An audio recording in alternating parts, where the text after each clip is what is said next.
Hello મારા ગરવી ગુજરાતના ગૌરવવંતા વિદ્યાર્થી મિત્રો, આજના આપણા લાઈવ લેક્ચરની અંદર હવે આપણે સી વિભાગની પ્રેક્ટિસ કરવાની. સી વિભાગમાં આપ જાણો જ છો કે કુલ 4 પ્રકરણની તૈયારીઓ કરવી પડે. આ 4 પ્રકરણમાંથી આપણી ટેક્સ્ટબુકનો પાર્ટ 1, આપણી ટેક્સ્ટબુકનો ભાગ 1, એનું ચેપ્ટર નંબર 1 ભાગીદારી વિષય પ્રવેશ. આ ભાગીદારી વિષય પ્રવેશમાંથી એક એક્ઝામ્પલ પૂછાય. પ્રકરણ નંબર 4 પુનર્ગઠન ભાગીદારીનું, એમાંથી એક ક્વેશ્ચન પૂછાય. 7મું વિસર્જન, વિસર્જનમાંથી 2 પૂછાય. આ ખાસ ધ્યાનમાં રાખવાનું. તમને ખ્યાલ આવશે કે કયા પ્રકરણમાં કેટલો ભાર આપવો. અને આપણી ટેક્સ્ટબુકનો પાર્ટ 2, એમાં તો માત્ર ડિબેન્ચરના હિસાબો, એમાંથી 2 પૂછાય. અને આ રીતે કુલ 6 પ્રશ્નો પૂછવામાં આવે. આ 6 જે પણ 6 ક્વેશ્ચન પૂછાશે એમાંથી માત્ર આપણે અટેન્ડ કરવાના છે, આન્સર આપવાના છે 4ના જ. અને આ 4 દરેકના 3 માર્ક, એટલે કુલ 12 માર્ક્સના આન્સર આપવાના. તો વિદ્યાર્થી મિત્રો, how to achieve, how to grab, કઈ રીતે આ 12માંથી 12 માર્ક્સ પૂરા મેળવાય એ આપણે ધ્યાન રાખીશું. તો વિદ્યાર્થી મિત્રો, અહીંયા હું તમને સજેસ્ટ કરીશ ડિબેન્ચરના હિસાબો ખાસ ધ્યાન રાખજો. આ બંને એક્ઝામ્પલ અટેન્ડ કરવા જોઈએ. ત્યારબાદ વિસર્જન, એના પણ અટેન્ડ કરવા જોઈએ. વિસર્જન પણ સહેલું છે. પ્રવેશ અને પુનર્ગઠન એ પણ સહેલું જ છે, પણ ચોઈસ હું તમારા પર આપીશ. ઓફકોર્સ અહીંયા હું તમને એવી હિન્ટ આપી શકું કે આ 4 પ્રકરણમાંથી ડિબેન્ચરના હિસાબો, એના તો હું બંને દાખલા ગણી જ નાખીશ. બાકીના જે 2 રહ્યા, બાકીના 2 અટેન્ડ કરવાના. આ 3માંથી, આ 3 ચેપ્ટરમાંથી કુલ 4 દાખલા છે. 1, 2 અને 3, 4. એમાંથી કોઈ પણ 2 સિલેક્ટ કરીને ગણી શકાય. એનીવે, સ્ટ્રેટેજી તમારે ડિસાઈડ કરવાની છે. કીર્તિ વિદ્યા ઇન્સ્ટિટ્યૂટ પ્રાઇવેટ લિમિટેડ આ 4 પ્રકરણનું લાઈવ લેક્ચર રિવિઝન કરાવશે. તમારે ધ્યાન રાખીને વ્યવસ્થિત ભણી લેવાનું. એમાં આજના લાઈવ લેક્ચરમાં આપણે ભાગીદારી વિષય પ્રવેશ એની પ્રેક્ટિસ કરવા જઈ રહ્યા છે. તો એ ખાસ તમારે ધ્યાન રાખવાનું. અને વિદ્યાર્થી મિત્રો, અહીંયા હું તમને ઇન્સિસ્ટ કરીશ, સજેશન આપીશ, એડવાઇસ આપીશ. વિદ્યાર્થી મિત્રો, એક નોટબુક રિવિઝનની ખાસ બનાવી લો અને એની અંદર આ વિભાગ પ્રમાણેનું રિવિઝન તમે એટલું કરતા જ જાઓ. પેપરના આગળના 2 દિવસોમાં આ જેટલું પણ મેં ગણાવ્યું હોય એટલું ધ્યાન રાખજો. હું જે પણ કાંઈ ઇમ્પોર્ટન્ટ નોટ બોલું, ઇમ્પોર્ટન્ટ વાક્ય બોલું, એ ખાસ તમારે નોટબુકમાં હાંસિયામાં, ઉપર હાંસિયામાં લખી રાખવું અને એના ઉપર કોન્સન્ટ્રેશન લેવલ પણ રાખવું, જેને કારણે તમે મહત્તમ માર્ક મેળવી શકો. વિદ્યાર્થી મિત્રો, આપણે હવે શરૂઆત કરીએ. તો એની અંદર પહેલું ઉદાહરણ ટેક્સ્ટબુકના જ ઉદાહરણ લીધા છે, ખાસ ધ્યાન રાખવાનું. હિરલ દર મહિનાની શરૂઆતમાં 500, દર મહિનાની શરૂઆતમાં 500 ઉપાડે છે. એટલે દર મહિને 500 ઉપાડતા જાય. ત્યારબાદ જો ઉપાડ પર વાર્ષિક 10% લેખે વ્યાજ વસૂલ કરવાનું હોય તો કુલ વાર્ષિક ઉપાડ અને ઉપાડ પર વ્યાજ શોધો. વિદ્યાર્થી મિત્રો, અહીંયા તમારે સહેજ પણ ગફલત કરવાની નહીં. 2 પ્રશ્નો પૂછ્યા છે, 2 ધ્યાન રાખવાના. 1 કુલ વાર્ષિક ઉપાડ કેટલો અને 2 ઉપાડ પર વ્યાજ કેટલું. તો વાર્ષિક ઉપાડ તો ખબર પડી જ જાય બેટા. દર મહિને 500 ઉપાડ કરે છે. વર્ષમાં મહિના કેટલા? તો કે 13, હે ને? 12 જ હોય ભાઈ. અહીંયા અધિક માસ આવતો નથી. તો 12 મહિનાનું 6000 રૂપિયા ઉપાડ થશે. આ પહેલો આન્સર. અને બીજો આન્સર, ઉપાડ પર વ્યાજ કેટલું, તો એની પદ્ધતિ આપણે દર્શાવવી પડે. તો લેટ્સ કેલ્ક્યુલેટ. આપણે અહીંયા વર્કિંગ કરીએ. ખાસ ધ્યાન રાખજો ભાઈ. વર્ષમાં 12 મહિના, 1, 2, 3, 4, 5, 6, 7, 8, 9, 10, 11 અને 12 મહિના. દર મહિનાની શરૂઆતમાં પહેલા મહિનાની શરૂઆતમાં 500 ઉપાડ્યા. બેટા મહિનાની શરૂઆતમાં ઉપાડ્યા તો જે મહિનાની શરૂઆતમાં ઉપાડ્યા હોય એના પર આખા મહિનાનું વ્યાજ ગણાય અને એના પછીના દરેક મહિનાનું વ્યાજ ગણાય. તો આ 500 પર 12 મહિનાનું વ્યાજ ગણીશું. બીજા 500 બીજા મહિનાની શરૂઆતમાં ઉપાડ્યા તો જે બીજા મહિનાની શરૂઆતમાં ઉપાડ્યા એના પર બીજા, ત્રીજા, ચોથા એ રીતે વ્યાજ ગણાય, પહેલાનું ના ગણાય. તો આ 500 પર પહેલા મહિનાનું નહીં ગણીએ પણ બીજા થી 12મા સુધી એટલે કે 11 માસનું વ્યાજ ગણીશું. સિમિલરલી ત્રીજા મહિને 10, ચોથા મહિનાની શરૂઆત હોય તો 9, ત્યારબાદ 8, ત્યારબાદ 7, એના પછી 500 ઉપાડ્યા તો 6, 5, 4, 3, 2 અને 12મા મહિનાની શરૂઆતમાં 500 ઉપાડ્યા તો આ 500 પર માત્ર 12મા મહિનાનું જ વ્યાજ, એક જ માસનું વ્યાજ ગણીશું. આ રીતે 12, 11 આ બધાનો સરવાળો કરીએ તો 78 માસનું વ્યાજ ગણવાનું થાય. ત્યારબાદ સિમ્પલ 83 માંડવાની, 83 મૂકવાની. ભાઈ ઉપાડ ધારો કે 100 રૂપિયા ઉપાડ કર્યો હોય તો 100 રૂપિયા ઉપાડ પર 12 મહિનાનું વ્યાજ આપણા દાખલામાં 10% કીધું છે તો 10 રૂપિયા થાય. એનો મતલબ જો હું 100 રૂપિયા ઉપાડું તો 12 મહિનાનું વ્યાજ 10 રૂપિયા. તો ખરેખર સરેરાશ ઉપાડ 500 છે. આ 500 પર 12, 500 પર 11, 500 પર 10, 9 કુલ 78. 78 માસનું વ્યાજ કેટલું થાય? તો હવે આ 83 આપણે છૂટી પાડીએ તો 500 ગુણ્યા 78 ગુણ્યા 10 છેદમાં 100 ગુણ્યા 12 અને આ રીતે તમે ગુણાકાર ભાગાકાર કરો તો કેટલો આન્સર આવે એ ખાતરી કરી લો. તો વિદ્યાર્થી મિત્રો 325 રૂપિયા વ્યાજ આવે છે. જરા ગુણાકાર ભાગાકાર કરજો તો 325 રૂપિયા વ્યાજ આવે છે. તો વિદ્યાર્થી મિત્રો તમારે જે બે આન્સર આપવાના છે એમાંનો પહેલો આન્સર કુલ વાર્ષિક ઉપાડ કેટલો તો કે 6000 રૂપિયા અને બીજો આન્સર ઉપાડ પર વ્યાજ કેટલું તો ઉપાડ પર વ્યાજ એ 325 રૂપીસ.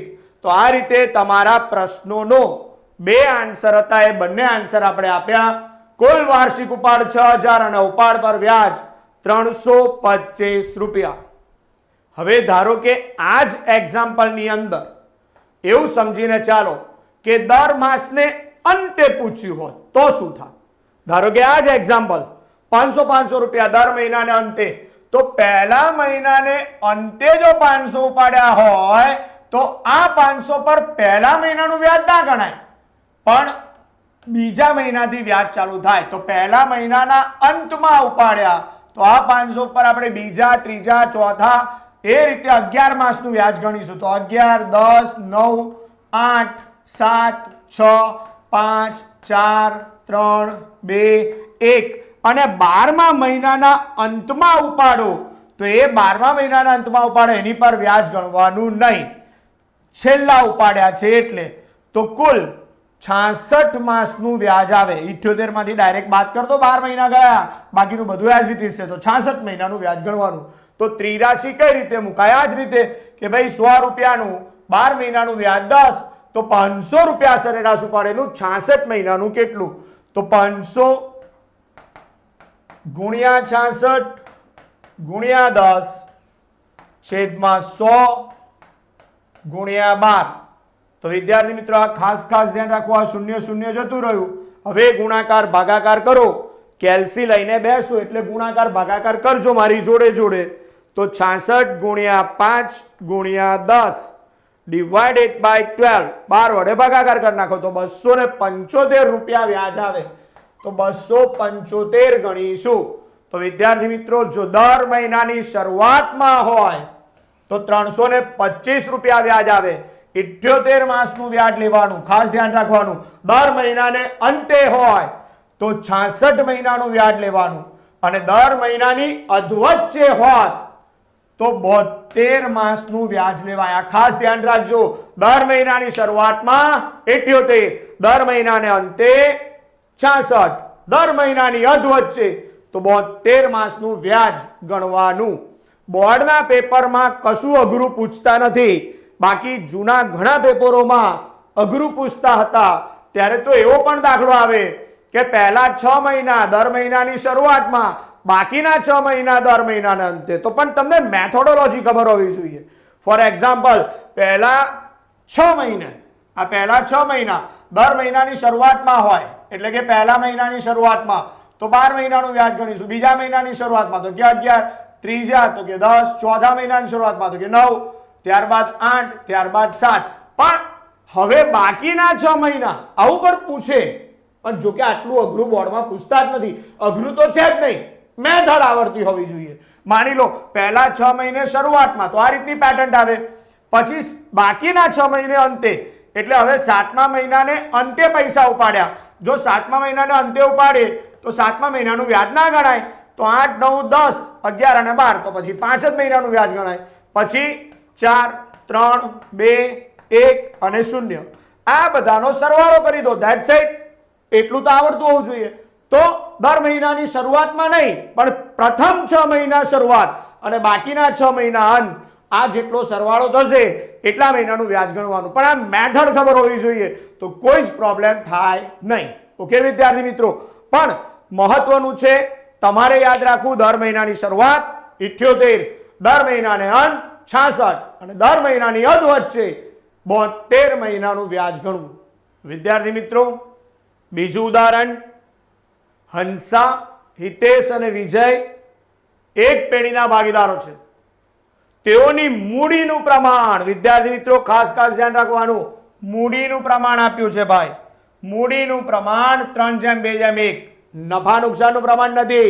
ઉતાવળે ફટાફટ ફટાકા મારવામાં આઉટ ના થઈ જવાય. ધ્યાન રાખવાનું વ્યવસ્થિત. સેન્સિબલ, બી સેન્સિબલ, બી એટેન્ટિવ. પેપરમાં ખાસ ધ્યાન રાખવાનું શું આપ્યું છે.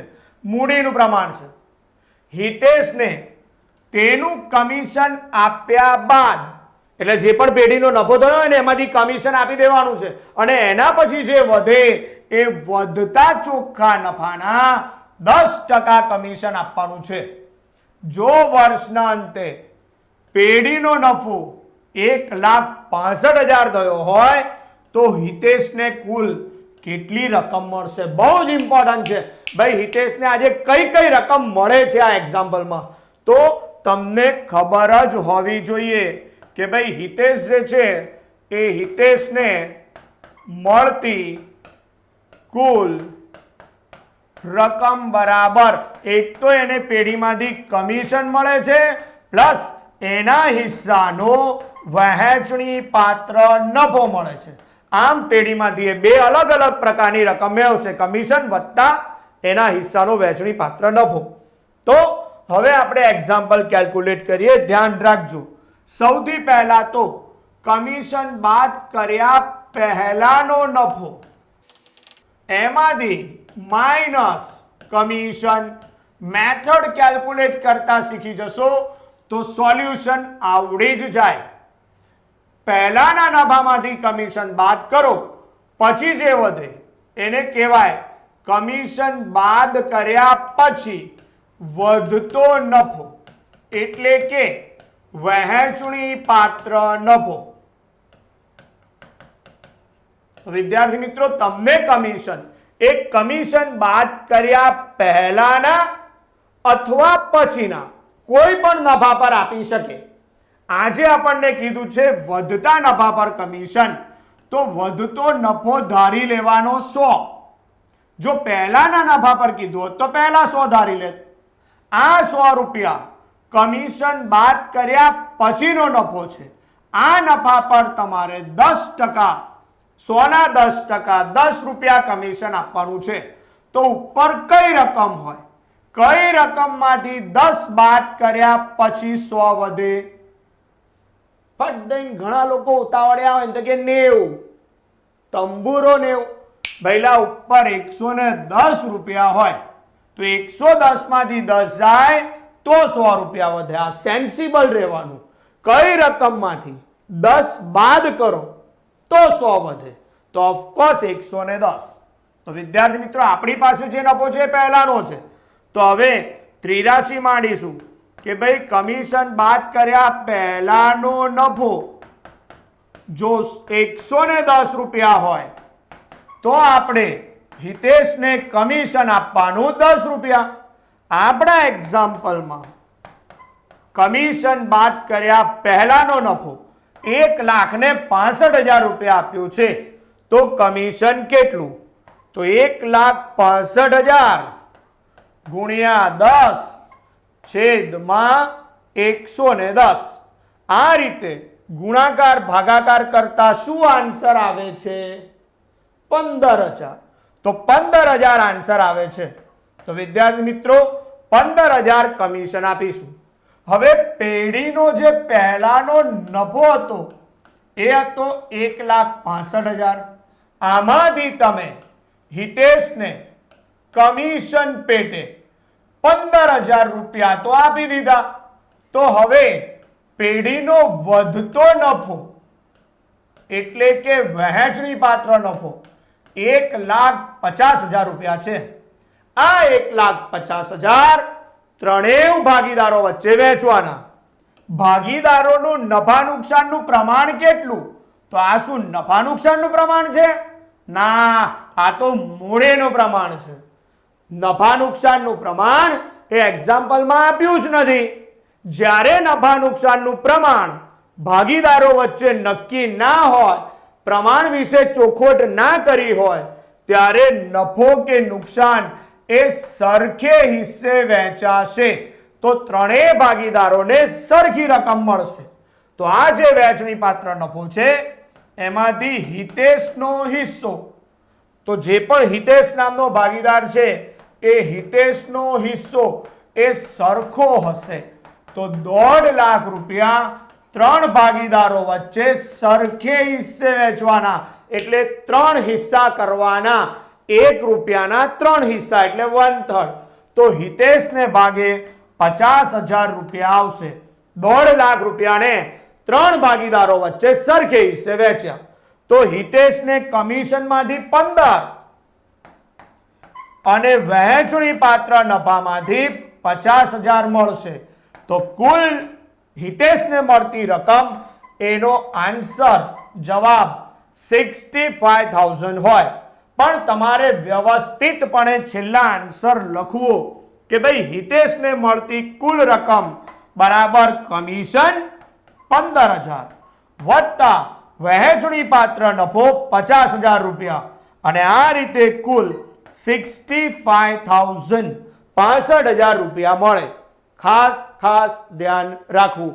નોટ ડાઉન કરી લેજો વિદ્યાર્થી મિત્રો. ત્રીજું ઉદાહરણ, જયેશ, સુરેશ, પંકજ. નફા નુકસાનનું પ્રમાણ, ઇમ્પોર્ટન્ટ વસ્તુ છે. નફા નુકસાનનું પ્રમાણ 6:2:3 આપેલ છે. મેનેજરને કમિશન બાદ કર્યા પછીના નફા પર 10%, બરાબર ધ્યાન રાખજો, કમિશન બાદ કર્યા પછીના નફા પર 10% લેખે 6600 રૂપિયા કમિશન આપી દીધું.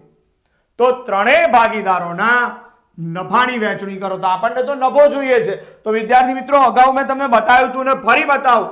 પેઢીમાં પહેલા નફો હોય, કમિશન બાદ કર્યા પહેલાનો નફો, એમાંથી માઇનસ કમિશન, અને કમિશન બાદ કરો પછી જે વધે એને વધતો નફો કહેવાય. વધતો નફો એટલે જ વહેંચણી પાત્ર નફો. હવે તમને કમિશન એ વહેંચણી પાત્ર નફા પર, વધતા નફા પર કીધું છે. તો વધતો નફો ધારી લેવાનો 100. આના પર મેનેજરને 10% કમિશન. તો પહેલાનો નફો કેટલો હોય? 110. આ આગળના ઉદાહરણમાં પણ સેમ ઇક્વેશન આવ્યું હતું. હવે ભાગીદારો વચ્ચે નફો વહેંચવાનો છે. તો ભાગીદારો વચ્ચે કયો નફો વહેંચાય? કમિશન બાદ કર્યા પહેલાનો કે કમિશન બાદ કર્યા પછીનું? તો ઓફકોર્સ કમિશન બાદ કર્યા પછીનું. જે વહેંચણી પાત્ર નફો છે. એટલે આપણને આ 100 રૂપિયા જોઈએ છે. તો ત્રિરાશી કેવી આવશે? તમને એક્ઝામ્પલમાં કમિશનની રકમ આપી છે કે ભાઈ મેનેજરને 10% લેખે કમિશન આપ્યું, તો એ કમિશન 6600 રૂપિયા છે. તો કમિશન આપ્યું છે, એને આધારે ભાગીદારો વચ્ચે જે નફો વહેંચવાનો એ વહેંચણી પાત્ર નફો શોધવાનો છે. તો આપણું આ જે ઇક્વેશન છે એમાં તમે જોતા જાઓ, આ 110 એ તો કમિશન બાદ કર્યા પહેલાનો નફો છે, એની આપણને જરૂર નથી. કમિશન બાદ કર્યા પછી જે વધે આ ત્રણેય ભાગીદારો વચ્ચે વહેંચાશે, તો આપણને વધતા નફાની વહેંચણી પાત્ર નફાની જરૂર છે. તો આ પદ એમાં જો કમિશનની રકમ 10 હોય તો વહેંચણી પાત્ર નફો 100 રૂપિયા હોય. અહીંયા મેનેજરનું કમિશન 6600 રૂપિયા છે, તો વહેંચણી પાત્ર નફો કેટલો હોય? તો 6600 ગુણ્યા 100 છેદમાં 10, આ રીતે ગુણાકાર ભાગાકાર કરતા વહેંચણી પાત્ર નફો 66000 રૂપિયા આવ્યો.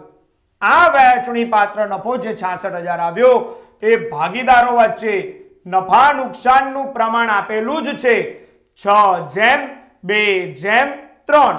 તો 6 + 2 8 + 3 11. તો 11 વડે ભાગાકાર કરીને ગુણાકાર ભાગાકાર કરવાના. તો જયેશને મળતો નફો, તો ભાઈ જયેશને મળતો નફો કેટલો? તો 66000 ગુણ્યા એનો હિસ્સો 6 છેદમાં 11. તો 11 ગુણ્યા 6 66, 6000 ગુણ્યા 6 એટલે 36000 રૂપિયા થશે. ત્યારબાદ બીજો ભાગીદાર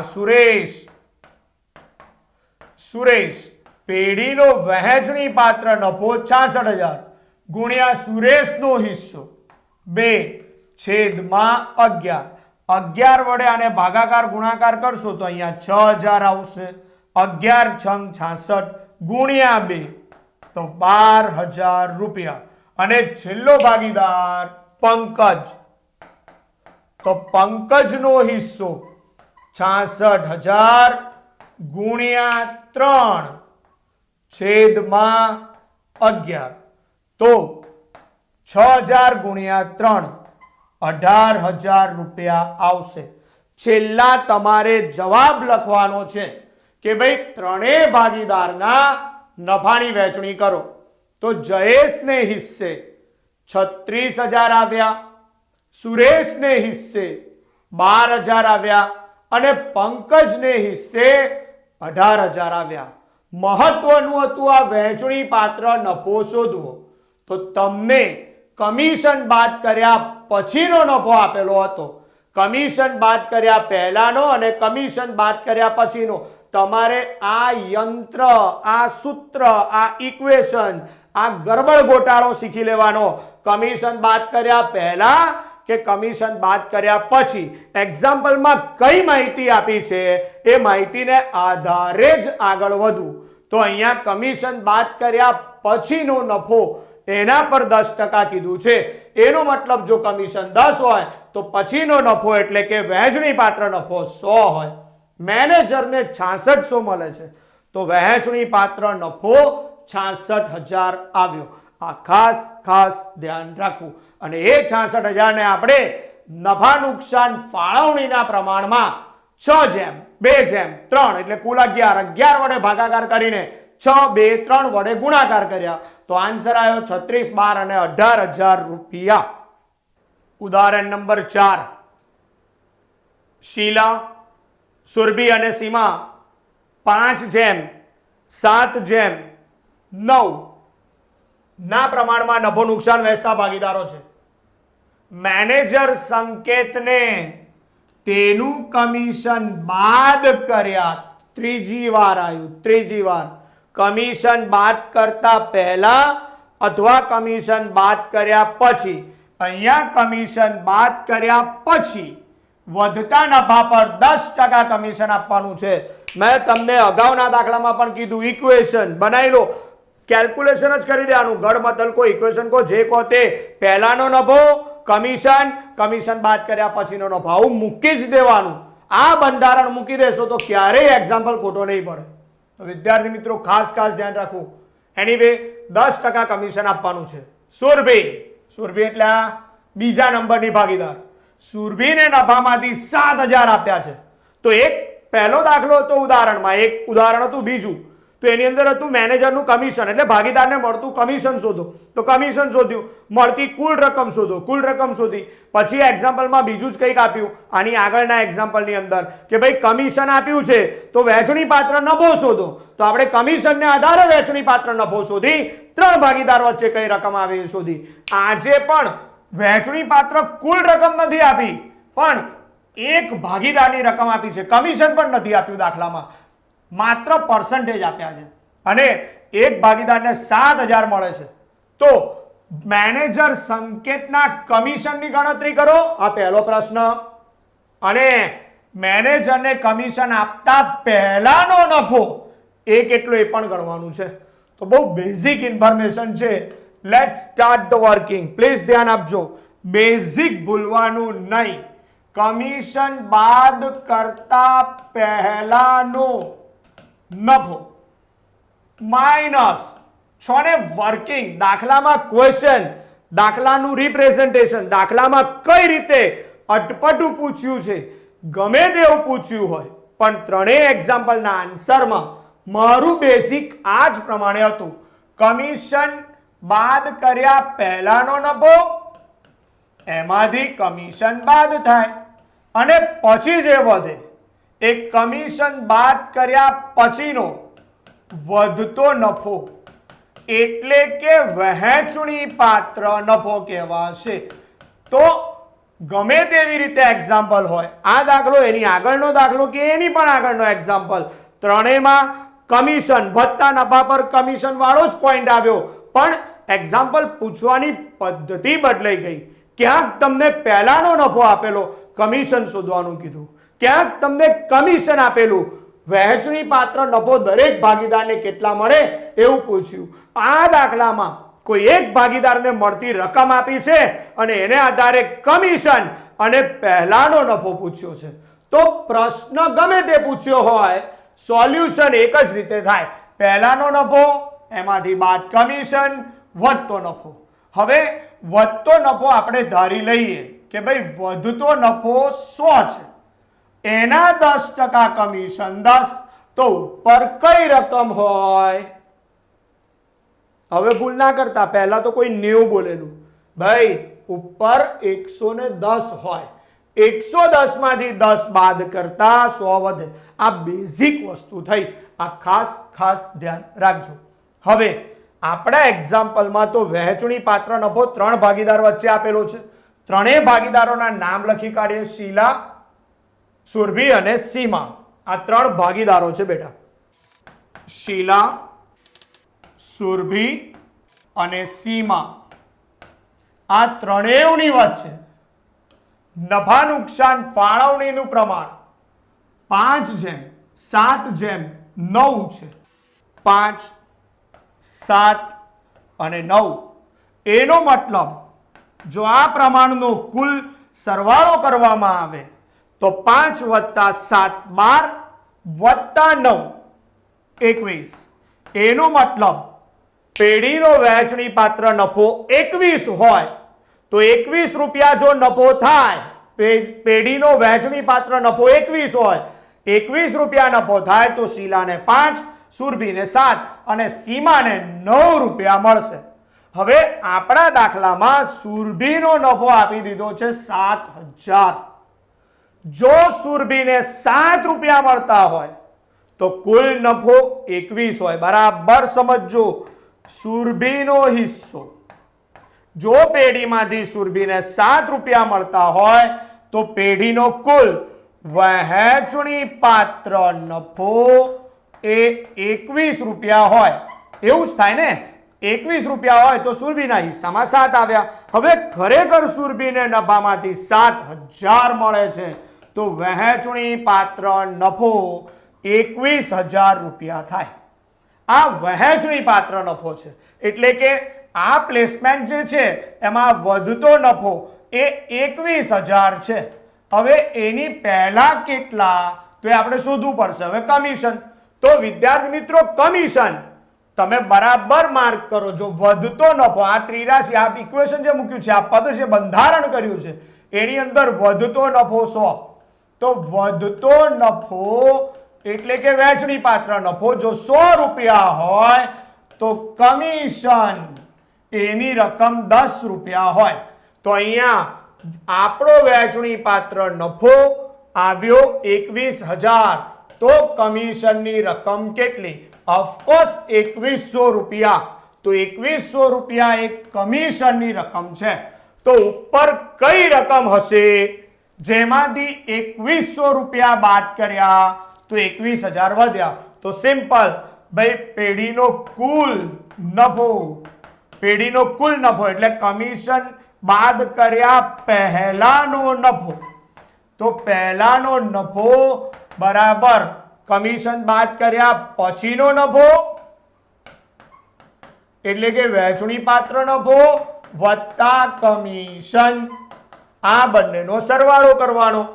તો પછીનો નફો એટલે કે વહેંચણી પાત્ર નફો 21,000 વત્તા કમિશનના 2100, બંનેનું ટોટલ કરો તો 23,100 રૂપિયા થાય. તો ઉપરની રકમ 23,100 જો હોય જે આપણે શોધ કરી, આ ધ્યાન રાખવું.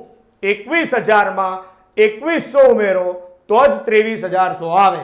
એનો મતલબ પહેલા નફો થયો હશે 23,100, એમાંથી 2100 આપણે મેનેજરને આપી દીધા, પછી વધ્યા 21. આ 21,000 દરેક ભાગીદારો વચ્ચે 5, 7, 9 ના પ્રમાણમાં વેચ્યા ત્યારે સુરભીને 7,000 મળ્યા. પણ આજે રિવર્સ કેલ્ક્યુલેશન આપ્યું. પહેલાના નફા પરથી ભાગીદારને કેટલા મળ્યા એવું પૂછ્યું નથી, પણ ભાગીદારને આટલા મળ્યા તો નફો કેટલો પહેલાનો એ પૂછ્યું છે. તો ખાસ ધ્યાન રાખવું. અહીંયા આપણો જવાબ આવે કમિશનની રકમ. જો તમારે બે આન્સર આપવાના હોય તો કમિશનની રકમ 2100 થાય અને કમિશન બાદ કર્યા પહેલાનો નફો 23,100 રૂપિયા થાય. તો આ પ્રમાણે જે પ્રશ્ન પૂછ્યો છે એના બે આન્સર. પહેલો આન્સર કમિશન 2100 અને બીજો આન્સર પેઢીનો પહેલાનો નફો 23,100. હા વિદ્યાર્થી મિત્રો, આપણી પાસે વહેંચણી પાત્ર નફો તો આવી ગયો 21,000. કદાચ આના પરથી એવું પણ પૂછી શકે કે ભાઈ શીલાને કેટલા મળશે, સીમાને કેટલા મળશે? તો ઓફકોર્સ આ વહેંચણી પાત્ર નફો વેચી દેવાનો. તો શીલાને 5,000 અને સીમાને 9,000 રૂપિયા મળે. તો એ પણ ધ્યાન રાખવાનું. પ્રશ્ન ગમે તેવા પૂછે પણ તમારે આ બેઝિક ભૂલવાનું નહીં. This is the basic. Commission બાદ કર્યા પહેલાનો નફો, એમાંથી કમિશન બાદ કરો, જે વધશે એને વધતો નફો કહીશું. વધતા નફા પર કમિશન કીધું હોય તો વધતો નફો 100 ધારી લો. એના પર જે કમિશનનો રેટ આપ્યો હોય 5%, 6%, 10%, અહીંયા 6 આપે તો ઉપર 106 થાય, 5 આપે તો ઉપર 105 થાય, 8 આપે તો ઉપર 108 થાય, 10 આપ્યા છે તો 110 થશે. અને આ રીતે આપણે જે બે આન્સર જોઈતા હતા એ આન્સર મળી ગયા. નેક્સ્ટ એક્ઝામ્પલ, ઉદાહરણ નંબર 5. રિયા, દિલીપ અને કીર્તન 3 ભાગીદાર છે ભાઈ. રિયા, દિલીપ અને કીર્તન એક પેઢીના ભાગીદારો છે. કીર્તનને દિલીપના હિસ્સાનો 5મો ભાગ, ખાસ ધ્યાન રાખજો, કીર્તન નામના ભાગીદારને દિલીપને જે મળે છે એનો 5મો હિસ્સો મળે છે. તેમજ રિયાને કીર્તનના હિસ્સાથી બમણો ભાગ મળે છે. બોલો, કીર્તન જે છે એનો જે હિસ્સો હોય એના કરતા રિયાને બમણો ભાગ મળે છે. તો બેની વચ્ચે કોમન થયું કીર્તન. તો કીર્તનનો નફો આપણે ધારી લેવાનો. જો પેઢીનો કુલ નફો 1,92,000 રૂપિયા થયો હોય તો દરેક ભાગીદારને મળતી નફાની રકમ શોધો. બહુ ફાઇન. તો અહીંયા આપણે કઈ રીતે ક્વેશ્ચન ધારો એ ધ્યાનમાં રાખવાનું. 3 નામ આપ્યા છે ભાઈ, રિયા, દિલીપ અને કીર્તન. પણ રિયા અને દિલીપ આ બેની વચ્ચે કોમન છે કીર્તન. તો કીર્તનનો નફો આપણે ધારવો પડે એ ધ્યાન રાખવાનું. ઓકે. અને એવી રકમ ધારવાની કે જે ગુણાકાર ભાગાકારમાં ઈઝી પડે. ફોર એક્ઝામ્પલ અહીંયા સ્પષ્ટપણે કીધું છે કે ભાઈ કીર્તનને દિલીપના હિસ્સાનો 5મો ભાગ મળે છે, તો આપણે કીર્તનની એવી રકમ શોધીએ કે ભાઈ દિલીપનો હિસ્સો 5 ગણો થઈ જશે, એ ધ્યાન રાખવાનું. તો ખાસ ધ્યાન રાખજો કઈ રીતે વર્કિંગ થાય. તો સૌથી પહેલા તમે કેલ્ક્યુલેશન પર ધ્યાન આપો. 3 ભાગીદારના નામ લખી દઉં હું પહેલા, રિયા, દિલીપ અને કીર્તન. એમનું નફા નુકસાન ફાળવણી પ્રમાણ તો આપણે ધારી લઈએ. ધારો કે દિલીપનો હિસ્સો, હું જાણી જોઈને દિલીપનો હિસ્સો ધારું છું. ધારો કે દિલીપનો હિસ્સો એ 5 છે, એટલે મને 5 વડે ગુણાકાર ભાગાકાર કરવામાં જે પણ કરવાનું એ ઈઝી પડે. હવે કીર્તનને કેટલા મળે છે તો સમજો. કીર્તનને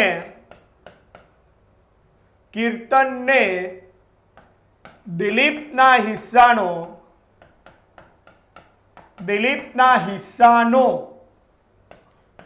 5મો ભાગ મળે છે. તો વિદ્યાર્થી મિત્રો, દિલીપનો હિસ્સો 5, એનો 5મો ભાગ એટલે 1/5.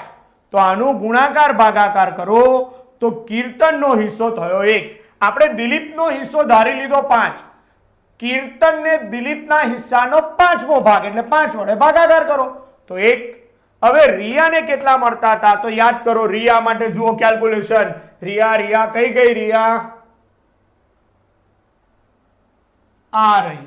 રિયાને કીર્તનના હિસ્સાથી બમણો ભાગ મળે છે, એટલે કીર્તનને જેટલા મળતા હોય એના કરતા ડબલ, બમણો. તો કીર્તનને તો 1 ભાગ મળ્યો, તો રિયાને કેટલા મળે? તો રિયાને કીર્તનના હિસ્સાથી બમણો ભાગ મળે છે. એનો મતલબ કીર્તનને મળતો તો 1 રૂપિયો, એનું ડબલ, બમણું. એનો મતલબ રિયાને મળશે 2. તો નફા નુકસાનનું પ્રમાણ થઈ ગયું 2:5:1 અને કુલ પેઢીનો વહેંચણી પાત્ર નફો 2 + 5 7 + 1 8 રૂપિયા થાય. હવે આપણે પેઢીમાં નફો આપેલો છે તમને કે પેઢીનો કુલ નફો 1,92,000 છે, તો દરેક ભાગીદારને હિસ્સે કેટલી રકમ આવે? That is important. તો દરેક ભાગીદારને હિસ્સે કેટલી રકમ આવશે ધ્યાન આપો. સૌથી પહેલા આપણે રિયાનો હિસ્સો શોધીએ. તો રિયાનો હિસ્સો, પેઢીનો કુલ નફો 1,92,000, 1,92,000. રિયાનો હિસ્સો 2/8. તો આ રીતે 1,92,000 ગુણ્યા 2. પહેલા તો 1,92,000 છે એને તમે 8 વડે ભાગાકાર જ કરી દો તો 24,000 આવે. આનો ભાગાકાર કરો તો 24,000 કરી દો. 1,92,000 ભાગ્યા 8 24,000. હવે 24,000 ગુણ્યા 2 તો રિયાને પેઢીના નફામાંથી 48 મળશે. હવે વારો આવ્યો દિલીપનો. તો દિલીપનો હિસ્સો બરાબર 1,92,000 મલ્ટીપલ બાય 5 ડિવાઇડેડ બાય 8. આ 8 ને આનાથી ભાગાકાર કરીએ છીએ આપણે તો 24,000 આવે છે. 1,92,000 ડિવાઇડેડ બાય 8 તો 24 ગુણ્યા 8 192. હવે આ 24,000 ગુણ્યા 5 તો 1,20,000 રૂપિયા થાય. અને ત્યારબાદ કીર્તનનો હિસ્સો,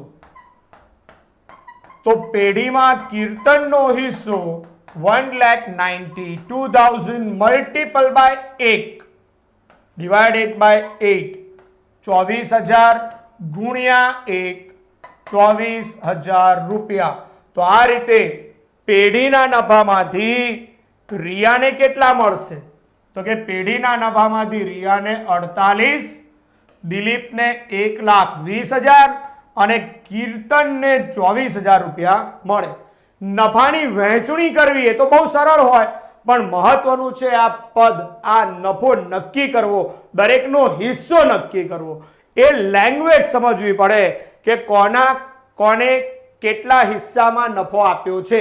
તો બહુ સ્પષ્ટપણે કીધેલું કે ભાઈ કીર્તનને દિલીપના હિસ્સાનો 5મો ભાગ મળે છે, એટલા માટે મેં દિલીપનો હિસ્સો ધારી લીધો 5 અને કીર્તનને એનો 5મો ભાગ એટલે 1 અને રિયાને કીર્તનને જે મળે છે 1 રૂપિયો એનાથી બમણો એટલે 2 રૂપિયા મળશે. તો નફા નુકસાનનું પ્રમાણ નક્કી કરવું, ધેટ ઇઝ ઇમ્પોર્ટન્ટ. 2:5:1 અને પછી તો બહુ સરળ થઈ જાય કે 1,92,000 ને તમારે 2:5:1 માં વહેંચી દેવાના છે. તો દરેકને હિસ્સે જે નફો આવ્યો તે 48,000, 1,20,000 અને 24,000 રૂપિયા. Please note down. વિદ્યાર્થી મિત્રો, છઠ્ઠું ઉદાહરણ આવ્યા આપણે. મિલિંદ, હેમંત અને રસિક ભાગીદારી પેઢીનો 1,89,000 રૂપિયાનો નફો, ટોટલ નફો આપી દીધો છે 189. 1:2:4 ના પ્રમાણમાં વહેંચવાને બદલે ભૂલથી સરખા હિસ્સે વહેંચી દીધો. તો આ ભૂલ સુધારણા જે પણ કરવાની છે, ભૂલ સુધારવા માટે મૂડી ખાતે કેવી અસર આપવી પડે, તો તમને દરેકને એટલું સામાન્ય જ્ઞાન હોવું જોઈએ કે જે પણ નફા નુકસાન ફાળવણી ખાતામાં વહેંચણી પાત્ર નફો આવે એ નફો આપણે ભાગીદારોના મૂડી ખાતે જમા કરીએ છે. આટલું યાદ રાખવાનું. વહેંચણી પાત્ર નફો એ મૂડી ખાતે જમા કરીએ છીએ અને ખોટ હોય તો મૂડી ખાતે ઉધાર. તો અત્યારે જે પણ નફો થયો છે એ આપણે મૂડી ખાતે જમા તો કર્યો છે, પણ નફાનું પ્રમાણ હતું 1:2:4, એના બદલે ભૂલથી સરખે હિસ્સે નફો વેચાઈ ગયો. તો આનું વર્કિંગ કઈ રીતે કરવું, ધેટ ઇઝ ઇમ્પોર્ટન્ટ. ઓકે, તો વિદ્યાર્થી મિત્રો ખાસ ધ્યાન રાખજો. અહીંયા 3 ભાગીદારો છે, એની અંદર પહેલા નામ છે મિલિંદ, હેમંત અને રસિક. તો લેટ્સ સ્ટાર્ટ. મિલિંદ નામનો ભાગીદાર છે, હેમંત નામનો ભાગીદાર છે અને રસિક. આ લોકોની વચ્ચે જે ખરેખર સાચો નફો વહેંચવાનો હતો, નફાની સાચી વહેંચણી એ તમારે કરવાની હતી 1:2:4 ના પ્રમાણમાં.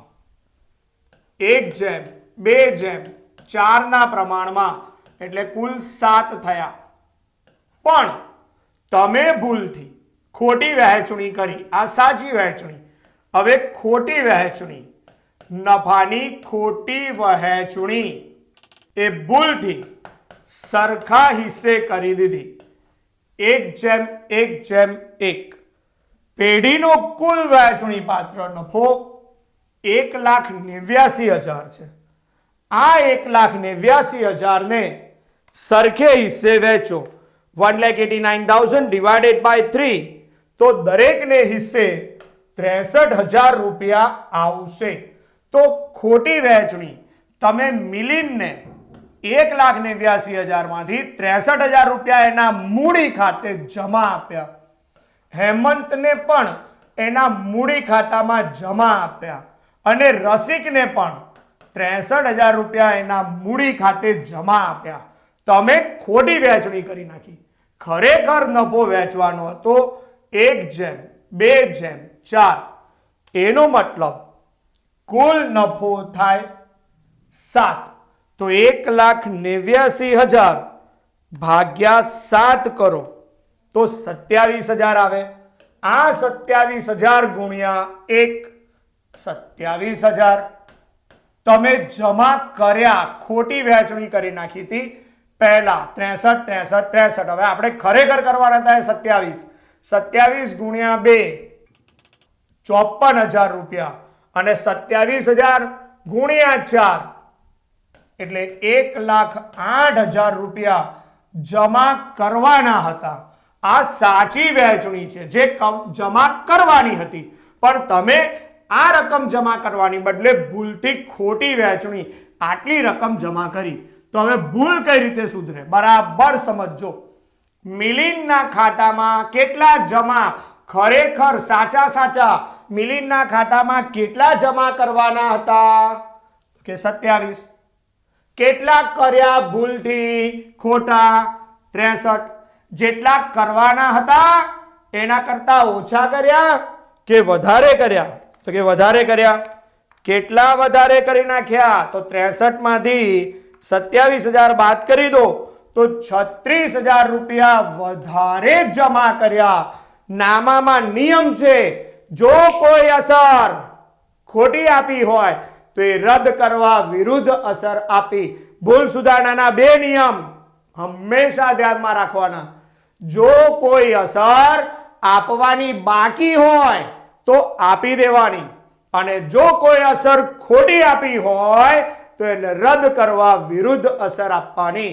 એનો મતલબ જો કોઈ અસર આપવાની બાકી હોય એટલે ઉધાર કરવાના બાકી હોય તો ઉધાર કરી દેવાના, જમા કરવાના બાકી હોય તો જમા કરી દેવાના. ખોટા ઉધાર કર્યા હોય તો જમા કરો, ખોટા જમા કર્યા હોય તો ઉધાર કરો. તો અત્યારે ખોટી અસર આપી છે. જમા કરવાના હતા 27, કરી નાખ્યા 63. 36,000 રૂપિયા ખોટા ખોટા જમા કર્યા તો અસર રદ કરવા વિરુદ્ધ અસર આપો. 36,000 ઉધાર. સિમિલરલી હેમંતના ખાતામાં જમા કરવાના હતા ખરેખર 54,000 રૂપિયા, પણ તમે કરી દીધા 63,000. વધારે જમા કર્યા, ખોટા જમા કર્યા. કેટલા ખોટા જમા કર્યા? 9,000. ખોટા જમા કર્યા એટલે વિરુદ્ધ અસર આપો, ઉધાર કરી દો. જ્યારે રસિક એના ખાતામાં ખરેખર જમા કરવાના હતા 1,08,000 રૂપિયા, પણ તમે કર્યા માત્ર 63,000 જ ઓછા જમા કર્યા. કરવાના હતા 1,08 કર્યા 63, ઓછા જમા કર્યા. તો ઓછા જમા કર્યા તો હજુ જમા કરવા પડશે. કેટલા રૂપિયા જમા કરવા પડશે? તો કે 45,000 રૂપિયા. તો ભૂલ સુધારણા થઈ ગઈ. આની આપણે આમ નોંધ લખવાની. મિલન અને હેમંતનું ખાતું ઉધાર થશે તો આમ નોંધ કેવી લખાય? તો અહીં ધ્યાન રાખજો ફટાફટ. મિલિનના મૂડી અથવા ચાલુ મૂડી ખાતે ઉધાર 36,000 રૂપિયા. હેમંતના મૂડી અથવા ચાલુ મૂડી ખાતે ઉધાર 9,000 રૂપિયા. તે રસિકના મૂડી અથવા ચાલુ મૂડી ખાતે જમા 45,000 રૂપિયા. આ ખાસ ધ્યાન રાખવાનું. તો બે જણનું મૂડી ખાતું ઉધાર કર્યું, એકનું જમા કર્યું. બાબત જે આની બાબત જે લખાય નફાના ખોટી ફાળવણીની ભૂલ સુધારણા નોંધ. તમે જે નફો ખોટો ફાળવ્યો એની આ ભૂલ સુધારણા નોંધ છે. નફાની ખોટી ફાળવણી અંગેની ભૂલ સુધારણા નોંધ. 7મું ઉદાહરણ.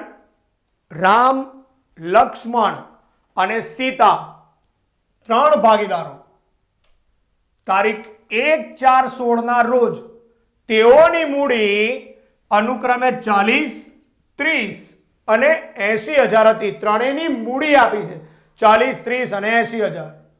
વર્ષના અંતે નફાની વહેંચણી કરી દીધી અને નફાની વહેંચણી કર્યા પછી માલુમ પડ્યું કે મૂડી પર 12% વ્યાજ ગણવાનું તો રહી ગયું. ચાલે આવું? વ્યાજ ગણવાનું જ રહી ગયું અને નફો વેચી દીધો. બોલો, એટલે આ જે નફો વેચ્યો ને એ સદંતર ખોટો વેચ્યો. નફો વેચતા પહેલા મૂડી પર વ્યાજ તો ગણવું જ પડશે ભાઈ. હવે ગણવાનું રહી ગયું તો કરીશું શું? ભૂલ થઈ ગઈ. ભૂલ થઈ જાય તો ભૂલ સુધારણા કરવી પડે. જે અસર આપવાની બાકી હોય આપી દો. જો કોઈ અસર ખોટી આપી હોય તો વિરુદ્ધ અસર આપવી. તો ભૂલ સુધારણા નોંધ તૈયાર કરો. કરીશું. તો મૂડી પર વ્યાજ ગણવાનું રહી ગયું છે. તમારામાં એટલી કોમન સેન્સ હોવી જ જોઈએ. મૂડી પર વ્યાજ એ પેઢી માટે ખર્ચ છે. દરેક ભાગીદારો પેઢીમાં મૂડી રોકે છે, બદલામાં પેઢી એમને વ્યાજ આપે છે. આ વ્યાજ પેઢી માટે ખર્ચ અને ભાગીદાર માટે ઉપજ છે.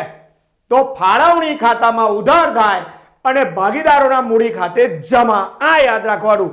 મૂડી પર વ્યાજ ભાગીદારોના મૂડી ખાતે જમા થશે.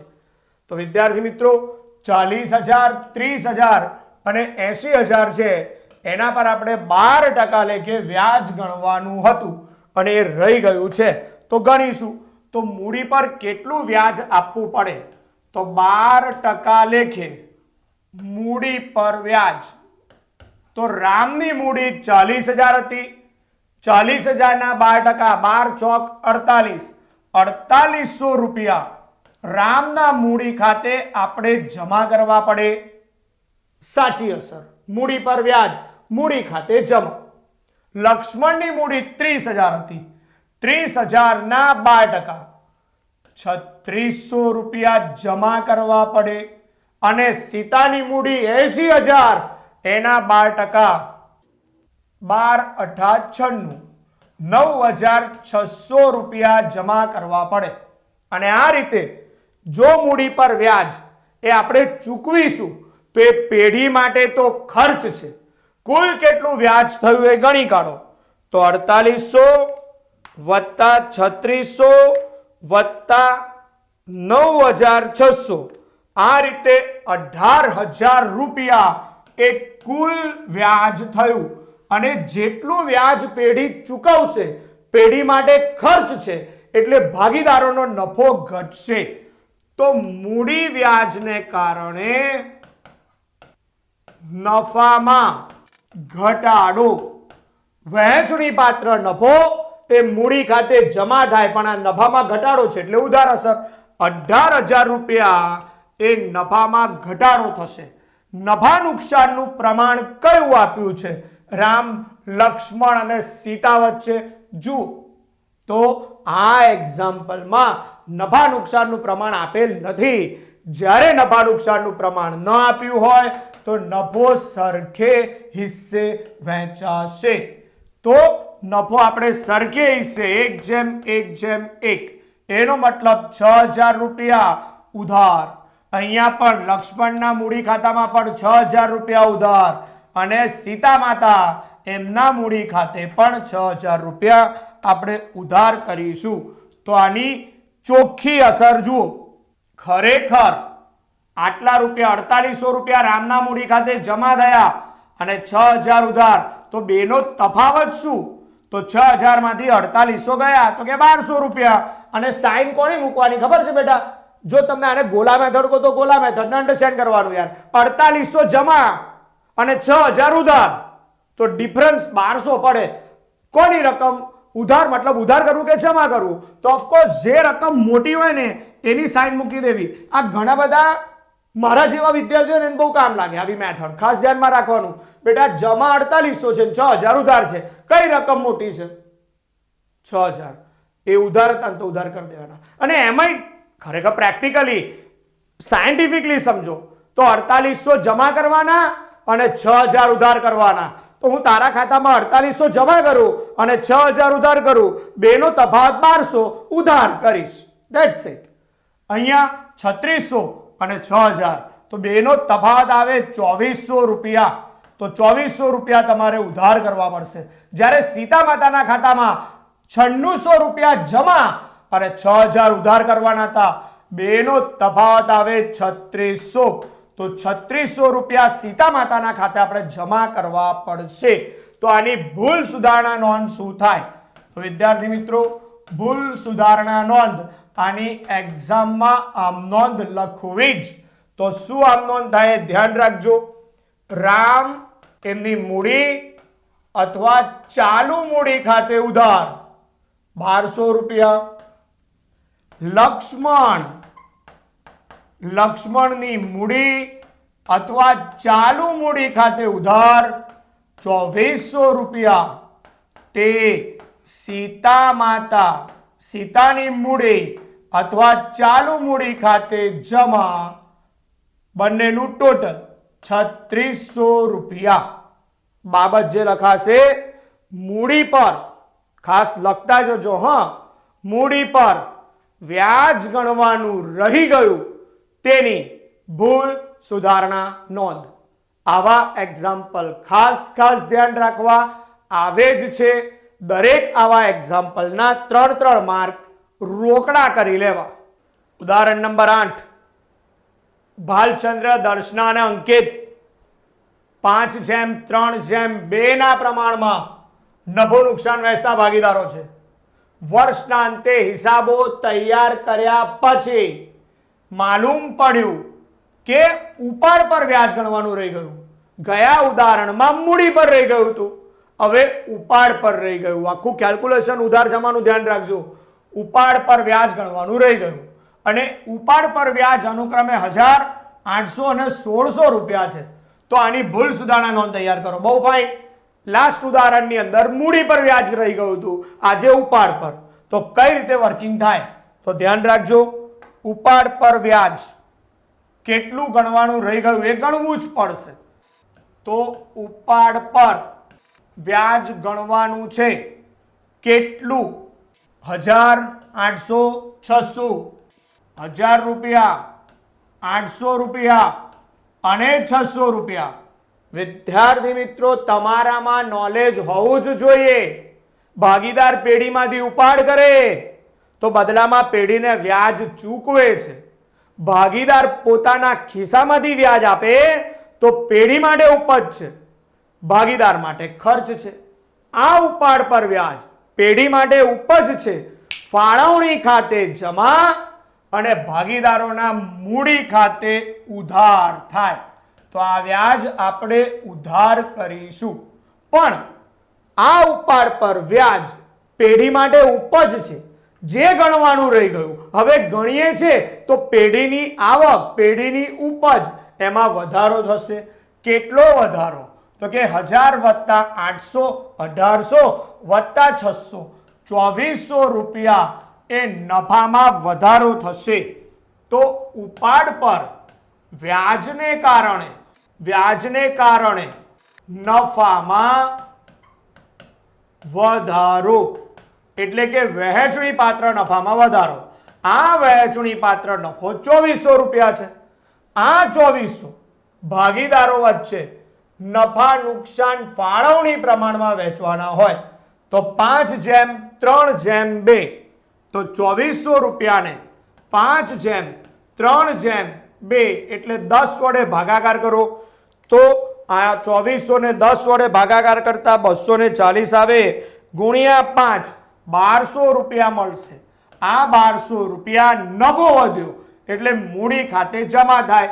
વહેંચણી પાત્ર નફો મૂડી ખાતામાં જમા. ત્યારબાદ 240 ગુણ્યા 3 એટલે 720 રૂપિયા એ આપણે દર્શનાના મૂડી ખાતે નફો જમા કરીશું. અને ત્યારબાદ 240 ગુણ્યા 2 એટલે કે 480 રૂપિયા એ અંકિતભાઈના મૂડી ખાતે જમા કરીશું. હવે આની નેટ ઇફેક્ટ સમજો તો નેટ ઇફેક્ટ કેટલી થાય, ધેટ ઇઝ ઓલ્સો ઇમ્પોર્ટન્ટ. તો વિદ્યાર્થી મિત્રો, ખાસ ધ્યાન રાખજો. ભાલચંદ્રના ખાતામાં 1000 ઉધાર અને 1200 જમા. તફાવતની રકમ 200 જમા કરવી પડશે. એટલે 1000 રૂપિયા ઉધાર કરવાના છે અને 1200 જમા. તો 1000 ઉધાર, 1200 જમા, તફાવત 200 જમા કરી દો. જે મોટી હોય ને એ સાઇન યુઝ કરવી. 800 ઉધાર અને 720 જમા, તફાવતની રકમ 80. તો 80 રૂપિયા આપણે ઉધાર કરવા પડશે. 600 ઉધાર અને 480 જમા, તો તફાવતની રકમ 120 ઉધાર કરવા પડશે. તો વિદ્યાર્થી મિત્રો, દર્શના અને અંકિતના મૂડી ખાતા ઉધાર થશે અને આ ભાલચંદ્રનું ખાતું જમા. તેની આમ નોંધ, ભૂલ સુધારણા નોંધ લખીએ તો ભૂલ સુધારણા નોંધ એમાં દર્શનાની મૂડી અથવા તો ચાલુ મૂડી ખાતે ઉધાર. દર્શનાની મૂડી અથવા ચાલુ મૂડી ખાતે ઉધાર 80 રૂપિયા. ત્યારબાદ અંકિતની મૂડી અથવા તો ચાલુ મૂડી ખાતે ઉધાર 120. તે ભાલચંદ્રની મૂડી અથવા ચાલુ મૂડી ખાતે જમા 200 રૂપિયા. બાબત છે બહુ સરળ. ઉપાડ પર વ્યાજ ગણવાનું રહી ગયું હતું તેની ભૂલ સુધારણા નોંધ. તો આ રીતે કોઈક ઉદાહરણમાં મૂડી પર વ્યાજ ગણવાનું રહી ગયું અને કોઈક ઉદાહરણમાં ઉપાડ પર વ્યાજ ગણવાનું. મૂડી પર વ્યાજ પેઢી માટે ખર્ચ છે, જ્યારે ઉપાડ પર વ્યાજ એ પેઢી માટે ઉપજ છે. ઉપાડ પર વ્યાજ મૂડી ખાતે ઉધાર થાય, જ્યારે મૂડી પર વ્યાજ એ મૂડી ખાતે જમા થાય. અને આ રીતે ઉધાર જમાની પદ્ધતિ દ્વારા અને ભૂલ સુધારણાના 2 નિયમો, જો અસર આપવાની બાકી હોય તો આપી દો અને જો કોઈ અસર ખોટી આપી હોય તો રદ કરવા વિરુદ્ધ અસર આપો. અને એ પ્રમાણે આપણે આ એક્ઝામ્પલ સોલ્વ કર્યું. Please note down. 9મું ઉદાહરણ, યુસુફ, હારૂન અને કોડાવાલા 3:2:1 ના પ્રમાણમાં નફો નુકસાન વહેંચતા ભાગીદાર છે. કોડાવાલાને નફામાંથી ઓછામાં ઓછા 36,000 રૂપિયા તો મળશે. બોલો, ગેરંટી આપી દીધી પેલા 2 જણાએ કે ભાઈ કોડાવાલા તને નફો વહેંચતા 36 તો મળશે જ. કોડાવાલા કે જો ઓછા આયા તો ભાઈ જેટલા ઓછા આવે ને એ અમે લોકો આપી દઈશું. એવી ખાતરી કોને આપી પાછી? યુસુફ અને હારૂન બંને. એનો મતલબ જો ઓછા પૈસા આવે તો યુસુફ આપે અને હારૂન આપે, એટલે 36 તો મળવા જ જોઈએ. માનો કે 36 ની બદલે 20 જ મળ્યા તો 16,000 રૂપિયા ઓછા મળ્યા ને, આ 2 જણાએ ભોગવવાના. હા, 2 માંથી ખાતરી એકે આપી હોત તો એક ભોગવત, બંને આપી તો બંને ભોગવે. કયા પ્રમાણમાં? એમના પ્રમાણમાં. એમનું પ્રમાણ કયું? યુસુફ અને હારૂનનું. તો કે 3:2. ઓકે, હવે જોઈએ આગળ. તારીખ 31/3/16 ના રોજ પેઢીનો નફો 1,80,000 થયો. તો ભાગીદારો વચ્ચે નફાની વહેંચણી કઈ રીતે થશે? બહુ ફાઇન. 1,80,000 રૂપિયા નફો થયો તો દરેકને હિસ્સે કેટલા આવે? તો પહેલા તો વહેંચણી પાત્ર નફો, નફાની વહેંચણી પાત્ર નફો એ આપણે 1,80,000 રૂપિયાને 3:2:1 આનો સરવાળો થાય 6. 1,80,000 ને 6 વડે ભાગાકાર કરો તો 30,000 રૂપિયા આવે. 30,000 ગુણ્યા 3 90,000 રૂપિયા. 30,000 ગુણ્યા 2 60,000 રૂપિયા અને 30,000 ગુણ્યા 1 30,000 રૂપિયા. 1,80,000 રૂપિયાને ત્રણેય ભાગીદારો વચ્ચે 3:2:1 માં નફો વહેંચ્યો તો 90, 60 અને 30,000 રૂપિયા આવ્યા. હવે યાદ કરો, આ 2 જણાએ શું ડાપણ કર્યું હતું કે ભાઈ કોડાવાળા તને તો મિત્ર નફામાંથી ઓછામાં ઓછા 36 તો મળવા જ જોઈએ. તો 36,000 રૂપિયા તો એને આપવાના જ છે. એ ફાઇનલ જ છે ભાઈ કે ભાઈ તને તો 36 આપવાના જ છે. તો આ નફાની વહેંચણી ભાઈ તને 30 નહીં 36 તો આપવા જ પડશે. એનો મતલબ કોઈ પણ હિસાબે હવે નફાનું એડજસ્ટમેન્ટ કરવું પડે તો આના નફામાં 6,000 રૂપિયા તમારે ઉમેરો કરવો પડશે. આનો નફો ઉમેરવો પડશે. હવે આ 6,000 જે ખાતરીના છે એ આ 2 જણ ભોગવશે. તો નફામાં ચેન્જીસ આવે છે, નફામાં સુધારો. તો નફામાં સુધારો કરવાનો છે. કેવી રીતે? તો કે આના નફામાં 6,000 વધારો થયો, આ 6,000 આનો નફો વધ્યો તો બીજા કોઈએ તો ભોગવવા પડે ને. આવી ખાતરી કોણે આપેલી? પકડી પાડો એને. યુસુફભાઈ આપેલી કે હારૂનભાઈ? જો યુસુફે આપી હોત તો 6,000 રૂપિયા યુસુફના ખાતામાંથી માઇનસ કરે, હારૂને આપી હોત તેમના. પણ આજે ખાતરી બંને આપી છે તો આ 6,000 રૂપિયા બંનેમાંથી માઇનસ કરીશ તો યુસુફ પઠાણ, ફેન્ટાસ્ટિક ક્રિકેટર, યુસુફ એને કેટલા ભોગવવાના? તો 6,000 રૂપિયા હોય તો એને નફા નુકસાનનું પ્રમાણ જે હતું એ 3:2:1 હતું. તો યુસુફ અને હારૂન 3:2 તો 3/5 હિસ્સો ભોગવવાનો. તો 12×5 = 60 અને 1200 ગુણ્યા 3 3600 રૂપિયા ભોગવવા પડશે. ચાલ ભાઈ, તારા નફામાંથી 90,000 માંથી 3600 માઇનસ કર. અને ભાઈ હારૂન, તે પણ ડાપણ કરીને કીધેલું કે તને આટલા તો મળશે જ. હવે આ 6,000 ઓછા મળ્યા હતા અને ઉમેરો બંને તો 6,000 માંથી તારે પણ 2/5 ભાગ ભોગવવો પડશે. 2/5 ભાગ એટલે 2400 રૂપિયા. તો તારા નફામાંથી પણ અમે 2400 રૂપિયા કાપી લઈશું. એટલે 1,80,000 ખરેખર 90, 60 અને 30 મળતા હતા. પણ કોડાવાળાને ખાતરી આપી કે તને તો 36 મળશે જ, તો એને 36 આપવા માટે 6 ઉમેરવા પડે. આ 6 ઉમેરીએ છે તો બીજા કોઈ નામથી માઇનસ કરવા પડે. તો યુસુફમાંથી 3600 અને હારૂનમાંથી 2400 માઇનસ કર્યા. તો હવે આ મિત્રને કેટલા મળશે જુઓ. અહીંયા 400 થઈ જાય અને 6 86,400, જ્યારે અહીંયા 57,600. તો દરેકને નફામાંથી કેટલા મળે? તો અહીંયા આન્સર આવી ગયો. યુસુફને નફામાંથી 86,400 મળશે યુસુફભાઈને. હારૂનભાઈ એમને નફામાંથી 57,600 મળશે. અને પેલા કોડાવાળા મિત્ર, કોડાવાલાને તો ખાતરી આપી હતી કે તને તો નફામાંથી 36,000 મળશે જ. તો આ રીતે 1,80,000 નફાને આપણે ત્રણેય ભાગીદારો વચ્ચે વહેંચ્યા. તો આવું ખાતરી આપતો દાખલો હોય તો પણ ધ્યાનમાં રાખવું. જો કોઈ એક ભાગીદારે ખાતરી આપી હોત તો કોડાવાળાના ખૂટતા 6,000 કોઈ એક જ જણ ભોગવત. પણ આજે બાકીના બંને ભાગીદારોએ ખાતરી આપી છે તો 6,000 રૂપિયા કોડાવાળામાં પ્લસ કર્યા અને 6,000 રૂપિયા યુસુફ અને હારૂનના નફામાંથી માઇનસ કર્યા એમના નફા નુકસાનના પ્રમાણમાં. એમનું નફા નુકસાનનું પ્રમાણ હતું 3:2. તો આ પ્રમાણે નફાની વહેંચણી થઈ 86,400, 57,600 અને 36,000. ઉદાહરણ નંબર 10. એક પેઢીના ભાગીદાર ગિરીશની ઉપાડની 6,000 અને વહેંચણી પાત્ર નફાની 9,000ની અસર આપ્યા બાદની આખરની મૂડી 96 છે.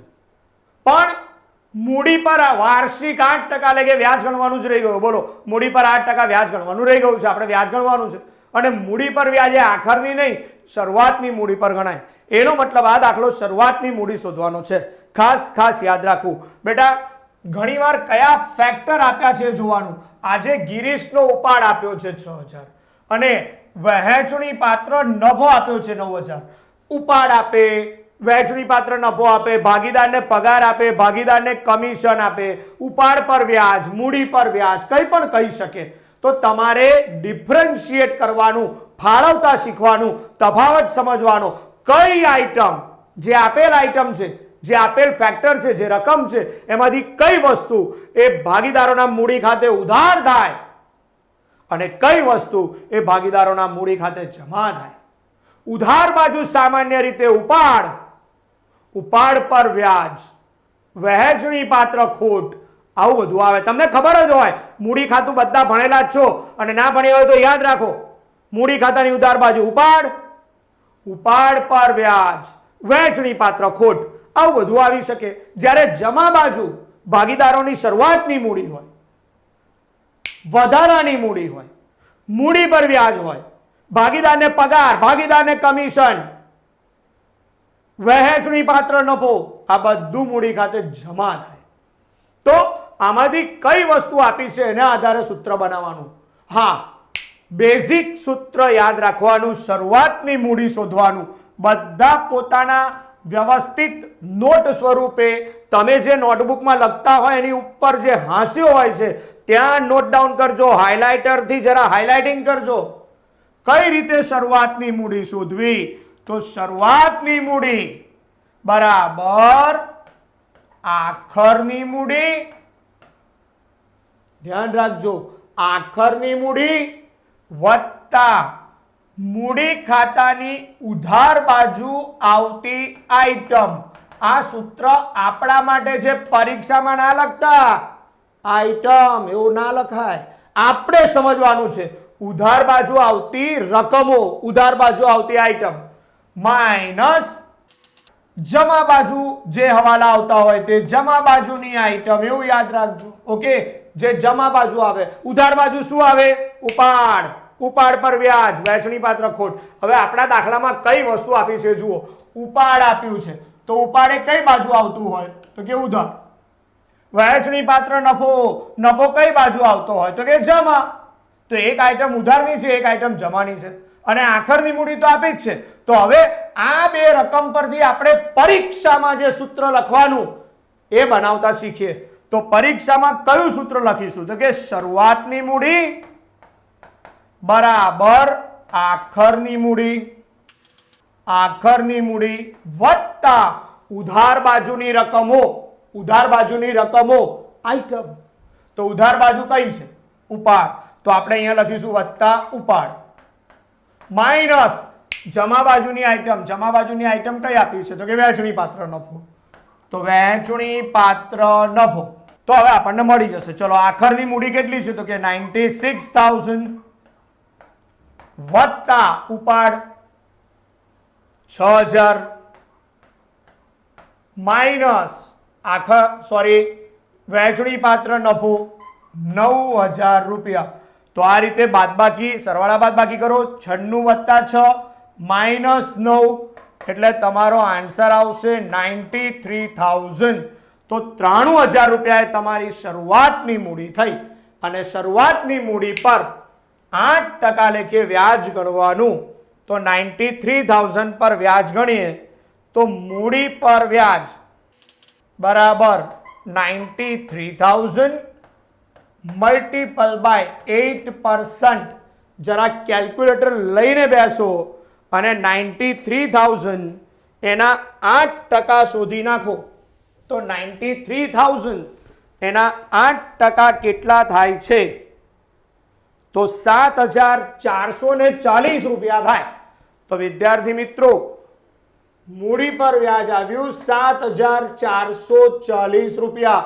તમારો જવાબ 7440. That's it.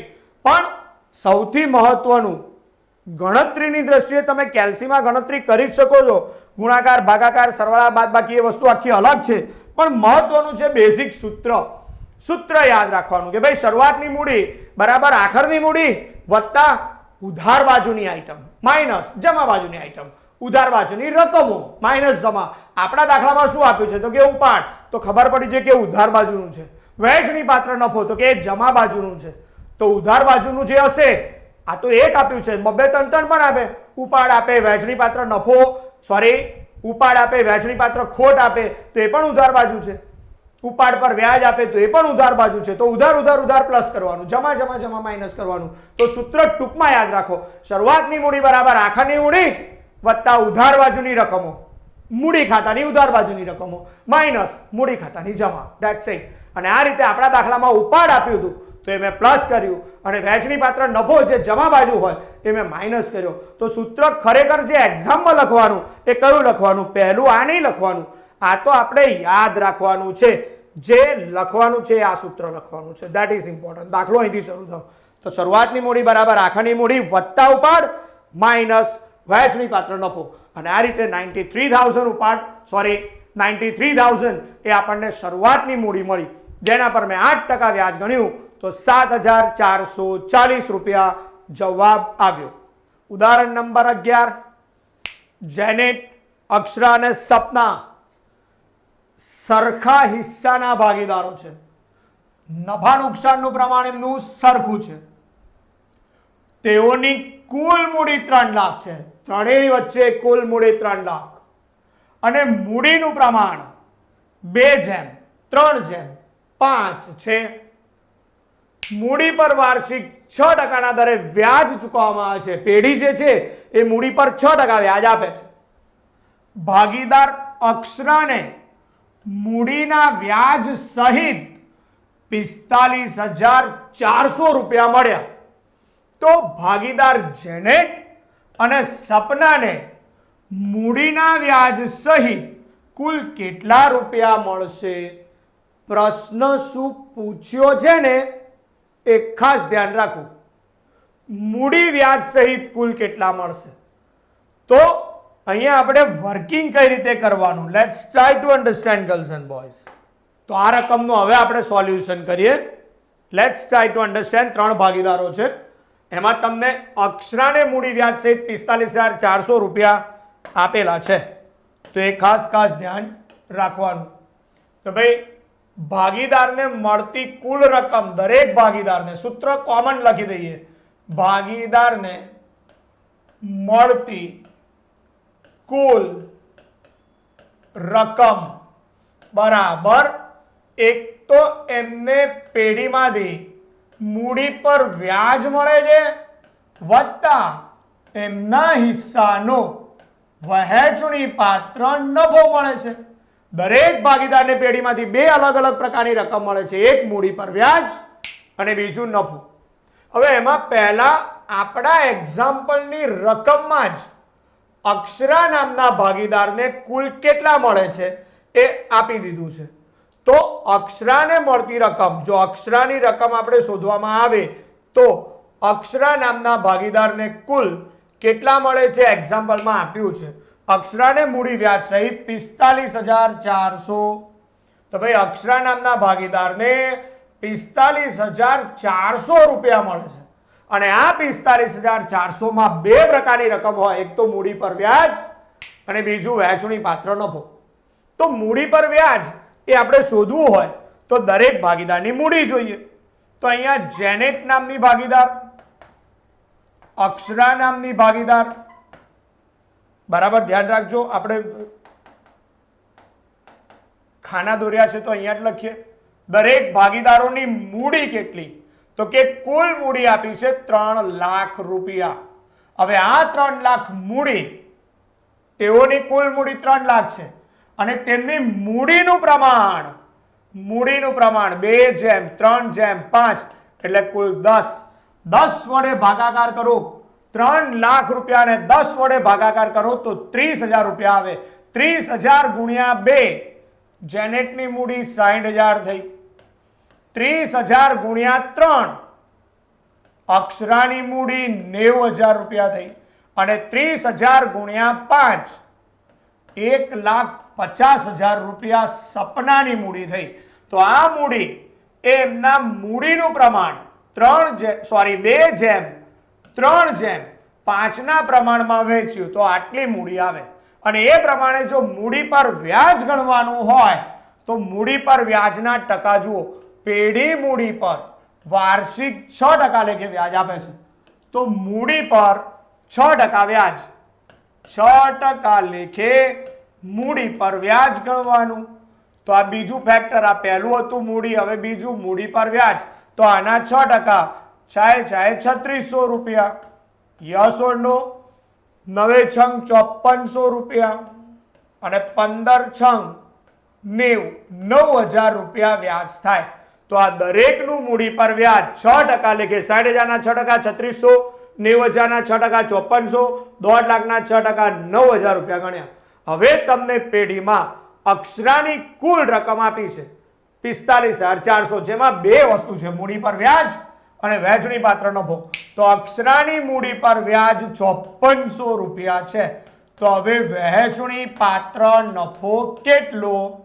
તો ઓફકોર્સ વહેંચણી પાત્ર નફો જે અક્ષરાને મળે છે તે વહેંચણી પાત્ર નફો બરાબર 45,400 માઇનસ 5400. તો 45,400 માંથી 5400 બાદ કરો તો અક્ષરાને મળતો વહેંચણી પાત્ર નફો 40,000 હોય. તો હવે વહેંચણી પાત્ર નફો જે અક્ષરાનો આપણને મળી ગયો 40,000 રૂપિયા. હવે એમનું નફા નુકસાનનું પ્રમાણ જુઓ. તો બેટા નફો નુકસાન એ લોકો સરખે હિસ્સે વહેંચે છે. એનો મતલબ જો અક્ષરાને નફામાંથી 40 મળતા હોય તો જેનેટ એને પણ 40 જ મળે અને સપના એને પણ 40 જ મળે.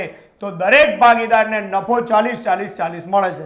આના પરથી આપણે આરામથી શોધી શકીએ કે દરેક ભાગીદારને મૂડી વ્યાજ સહિત નફામાંથી કેટલી રકમ મળે. તો જેનેટને મૂડી પર વ્યાજ 3600 અને વહેંચણી પાત્ર નફો 40, ટોટલ થાય 43,600. સપના એનું તો આપેલું જ હતું 45,400 રૂપિયા અને સપના નહીં, અક્ષરાનું 45,400 અને સપના એના 49,000. તો દરેક ભાગીદારને મૂડી વ્યાજ સહિત મળતી કુલ રકમ આટલી થાય. તો તમારો આન્સર કેવો લખવાનો? તો ક્વેશ્ચન શું પૂછ્યું છે? તો કે જેનેટ અને સપનાને મૂડી વ્યાજ સહિત કેટલા રૂપિયા મળે? તો તમારે લખી દેવાનું કે જેનેટ એને મૂડી વ્યાજ સહિત 43,600 મળે અને સપના એને મૂડી વ્યાજ સહિત કુલ 49,000 મળે. તો આ રીતે આન્સર શોધાય. આ રીતે રિપ્રેઝન્ટેશન બતાવવાનું. 3 માર્કનો આન્સર હોય છે. આ 3 માર્કના ક્વેશ્ચન હોય છે. તમે વ્યવસ્થિત રિપ્રેઝન્ટ કરો તો 3 માંથી 3 પૂરા મળી જાય. સી વિભાગ મિત્રો એવો વિભાગ છે જેની અંદર તમે પૂરા માર્ક્સ મેળવી જ શકો. ખાસ ધ્યાન રાખવાનું. તો આજે સી વિભાગની અંદર ધ્યાન રાખજો કે બેટા સી વિભાગની અંદર કુલ કેટલા પ્રકરણ, ધેટ ઇઝ ઇમ્પોર્ટન્ટ. તો 4 પ્રકરણ છે. હું હજુ પણ રીકમાન્ડ કરું કે આ 4 પ્રકરણમાં મારું ફેવરેટ ડિબેન્ચર છે. જરૂર નથી કે સમીર સરનું ચેપ્ટર, સમીર સરને ડિબેન્ચર ગમતું હોય, ફેવરેટ હોય, એનો મતલબ તમારું પણ ફેવરેટ એ જ હોવું જોઈએ. હું તો બધાની પ્રેક્ટિસ કરાવીશ. તમારે તમારી રીતે ચોઈસ કરવાની કે કયા દાખલા ગણાય. હું ડિબેન્ચરના બંને ગણી કાઢીશ અને પછી જે 2 ગણવાના એ આ 4 એક્ઝામ્પલ, આ 2, 1 અને 1, આ 4 એક્ઝામ્પલમાંથી કોઈ પણ 2 ગણીશ. તમારે તમારી રીતે ડિસાઈડ કરવાનું અને એ પ્રમાણે વર્કઆઉટ કરવાનું. આજે સી વિભાગ માટે આપણે ભાગીદારી વિષય પ્રવેશ એના કુલ 11 એક્ઝામ્પલની મહેનત કરી છે. તમે પણ વધારાના એક્ઝામ્પલ પણ ગણજો. મેં ટેક્સ્ટબુકના બધા પ્રકારના દાખલા સોલ્વ કરાયા. તમે ઉપર છેલ્લી વાત કરો. જો આપણે પહેલા પ્રકરણની વાત કરીએ સી વિભાગ માટે તો શું પૂછ્યું? તો બટ ઓબ્વિયસ છે નફાની વહેંચણી, ભાગીદારો વચ્ચે નફાની વહેંચણી, ભાગીદારને વધતા નફા પર કમિશન.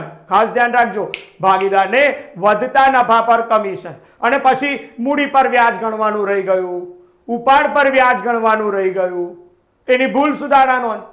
ત્યારબાદ સપનાને અથવા અક્ષરાને મૂડી પર વ્યાજ સહિત કુલ આટલી રકમ મળી છે તો કેટલી મળે? વધતા નફા પર કમિશન, એમાં કમિશનનો બેઝ, કમિશન બાદ કરતા પહેલાનો નફો માઇનસ કમિશન, કમિશન બાદ કર્યા પછીનો. હંમેશા વધતા નફા પર કમિશન ધારી લેવાનું 100, એના પર 10 તો 110 એ 10 અને એ પ્રમાણે કમિશન શોધવાનું આવે. ભાગીદારને મળતી કમિશન સહિત નફામાંથી કુલ કેટલી રકમ શોધવાનું આવે. અથવા કોઈ એક ભાગીદારને વહેંચણી પાત્ર નફો આપ્યો હોય અને એને આધારે કમિશન અને કમિશન પહેલાની રકમ પણ આવે. એક સરખા 3 દાખલા હતા, 3 આવી ગયા. અને સૌથી પહેલું ઉપાડ પર વ્યાજ. એક્સ નામનો ભાગીદાર દર મહિનાની શરૂઆતમાં ઉપાડ 78 માસ અંતે 66 અધવચ્ચે 72, અરે ગમે તેવું આપે, આ આવું જ જોઈએ. તો આજે પહેલા પ્રકરણના મેં તમને એક્ઝામ્પલ કરાયા છે. આ વિવિધ અલગ અલગ મેથડો હું બોલી ગયો. ઉપાડ પર દર મહિનાની શરૂઆત અંત, કમિશન, વધતા નફા પર કમિશન, એને આધારે કમિશન શોધવું, નફો શોધવો, નફો આપ્યો એને આધારે પહેલાનો નફો શોધવો, કમિશન શોધવો, મૂડી પર વ્યાજ ગણવાનું રહી ગયું, ઉપાડ પર વ્યાજ ગણવાનું રહી ગયું, કમિશન, ખોટો નફો વહેંચી કાઢ્યો તો ભૂલ સુધારણા નોંધ, વેચવાનો તો સરખે હિસ્સે વહેંચી નાખ્યો 2:3:4 ના પ્રમાણમાં તો ભૂલ સુધારણા. આ બધા પ્રકારના દાખલા અને આ છેલ્લો દાખલો. જો તમે આટલા જ દાખલાની પ્રેક્ટિસ કરી જાઓ તો આમાંથી 1001% કોઈ એક પ્રકારનો એક્ઝામ્પલ આવશે. એનો મતલબ યુ આર એલિજિબલ. આજે તમે એટલા સક્ષમ તો છો કે આ પ્રકરણમાંથી 3 માર્ક મેળવી લો. વિદ્યાર્થી મિત્રો, કીર્તિ વિદ્યાના લાઈવ લેક્ચર અટેન્ડ કરતા જાઓ. હું તમને ચેપ્ટર વાઇઝ આ રીતની મહેનત કરાવીશ up to your board exam અને તમે ડેફિનેટલી 70+, 90+ અથવા 100માંથી 100 માર્ક પણ મેળવી શકો છો. હા, કોઈ પણ ડિફિકલ્ટી આવે તો અમારી કીર્તિ વિદ્યાનો જે નંબર છે એ નંબર ઉપર કોલ કરવો અથવા વોટ્સઅપ મેસેજ કરવો. વોટ્સઅપ મેસેજ વધારે સારો, તો એ વોટ્સઅપ મેસેજ હું જોઈશ પણ ખરો અને તમને ઇન્ડિવિજ્યુઅલી એના આન્સર આપીશ. સો don't worry, stay with the Kirti Vidya for the live lecture. તમે અટેન્ડ કરો અને બીજા 10 જણને અટેન્ડ કરવાનું કહો. See you next time. Enjoy yourself.